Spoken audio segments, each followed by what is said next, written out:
Hi everyone. In this video, we're going to give a brief conceptual introduction to special relativity and its axioms. So before we knew about special relativity, all we had was Galilean relativity,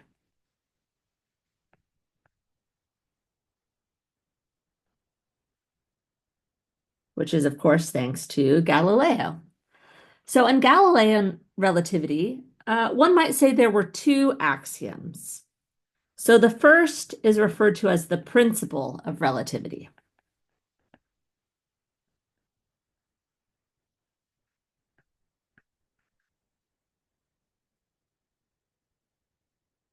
The principle of relativity tells us that any experiment that you perform should have the same outcome in any inertial reference frame. So any experiment should have the same outcome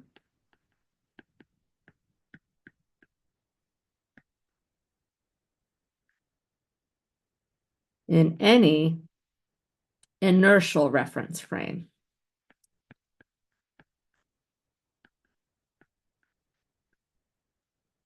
So now I'm already introducing some jargon, which hopefully you've heard before, but maybe it's been a while, I don't know. So inertial reference frame. So before we can unpack the principle of relativity, we need to unpack this. What do I mean by inertial reference frame? So a reference frame is just a frame from which you are observing things. You can consider an observer, which maybe could be a real person, but it doesn't. An observer we can use more abstractly. It doesn't have to be a real person um, who is observing events. So for instance, I sitting right here in my office. This is a reference frame from which I can observe things that are going on. I could also hop on a train that's driving past, and that's going to be some different reference frame. Or I could hop on a car or on a rocket ship, and these are all going to provide different reference frames from which we can observe things that are going on. We can observe experiments. In special relativity, we're going to really care about a specific class of reference frames, which are inertial reference frames. And these are reference frames in which Newton's first law holds.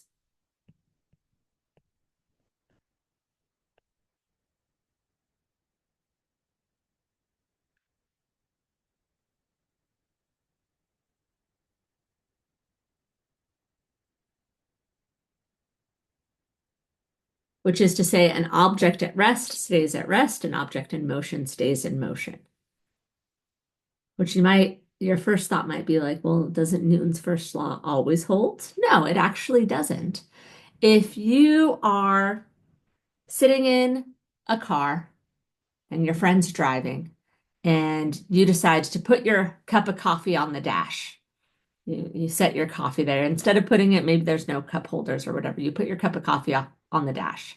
And then your friend, you don't know that they're about to do this, suddenly steps on the gas so the car jolts forward. Your cup of coffee is going to spontaneously fly off the dash.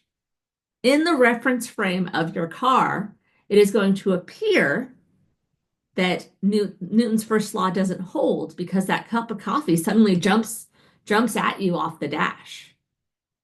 That's because this isn't an inertial reference frame. It's an accelerating reference frame.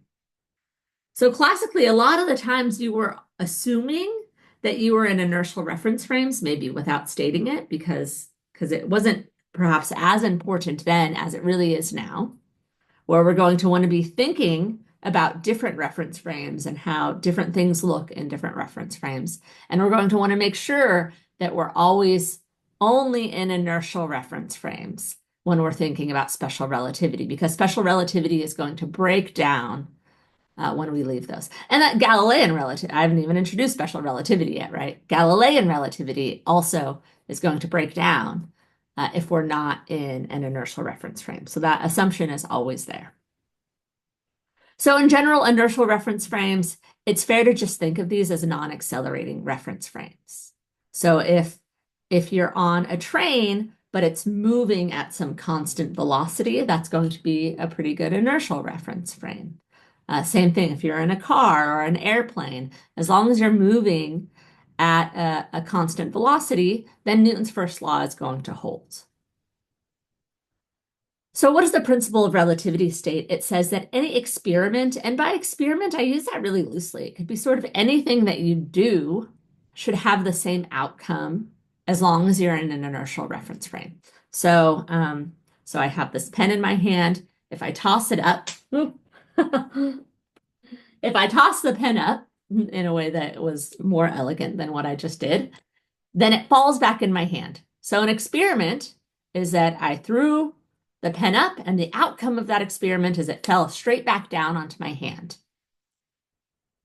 If I'm in an inertial reference frame, it could be a different reference frame. That outcome of the pen always falling back in my hand should always hold. If instead, again, I'm, sitting here tossing this pen up in my hand and catching it, and instead of sitting in my office, I'm in a car, and maybe we're driving at some constant velocity. So I could keep doing this as the car is driving at a constant velocity. But then if my friend who's driving slams on the brakes, then suddenly my pen's going to fly forward. The pen will not fall straight back down into my hand as she's slamming on the brakes because we're no longer in that inertial reference frame. We're now in an accelerated frame. So the principle of relativity, which states that any experiment should have the same outcome in any reference frame, really that inertial part is going to be important. So that's what the principle of relativity says, and hopefully it's good. This is why science works.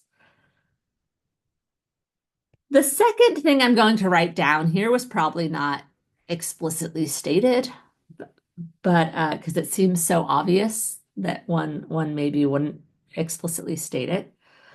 But I'm going to state it because it's going to fail to be true in special relativity. So the second is that time passes at the same rate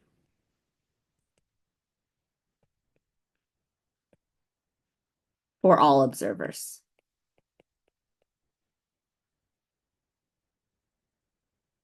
This was an underlying assumption that we had in Galilean relativity, that it doesn't matter if I'm sitting here in my office or if I'm on a plane or I'm on a rocket ship. Of course, time is going to pass at the same rate. And surely in the time of Galileo, the clocks were only so good and people didn't really move that fast. Everyone probably thought that time passed at the same rate because their clocks were always going to agree. This is going to fail to be true in special relativity. So this was Galilean relativity. What happens in special relativity? So what if instead we change this title up here to special relativity? Oh, excuse me. Why is this? Oh, I see. Sorry. Special relativity. We're going to keep the principle of relativity. We don't want to break science here, right? Any experiment seems to have the same outcome in any inertial reference frame. That is something that continues to be true. However, we're going to toss out this second axiom of Galilean relativity and instead replace it with a new one, which is that light moves at the same speed in all reference frames.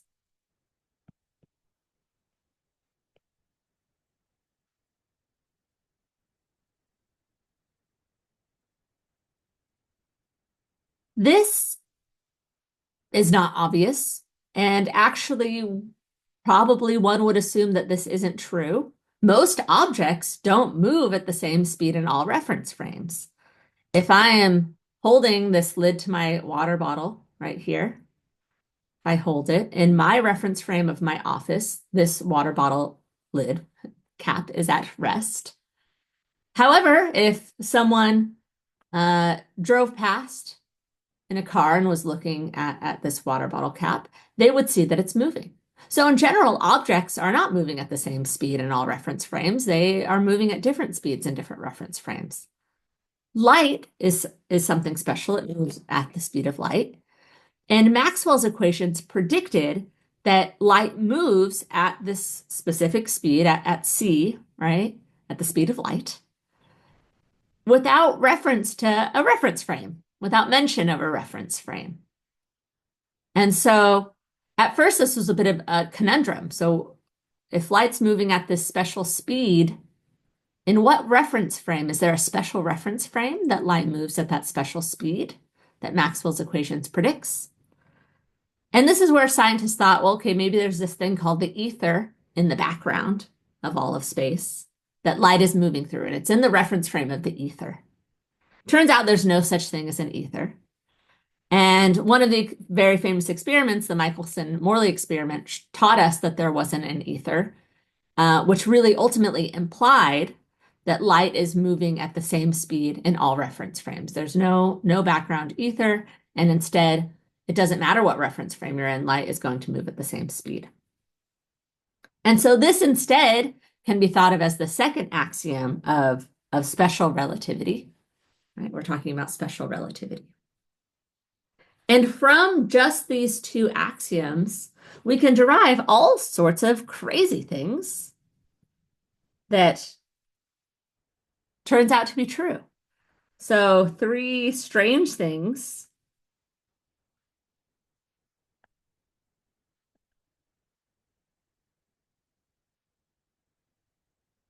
that one can derive from simply these two axioms, just considering these two axioms. You can do different thought experiments and think about, okay, what do these things imply?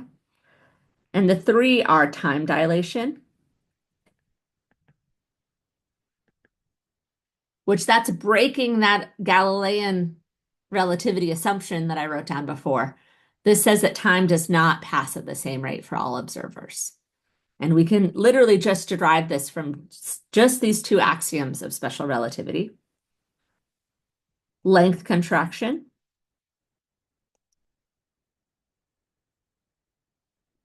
So the same object is not necessarily going to be measured to be the same length in different reference frames. So lengths are going to be contracted if you observe from a moving reference frame.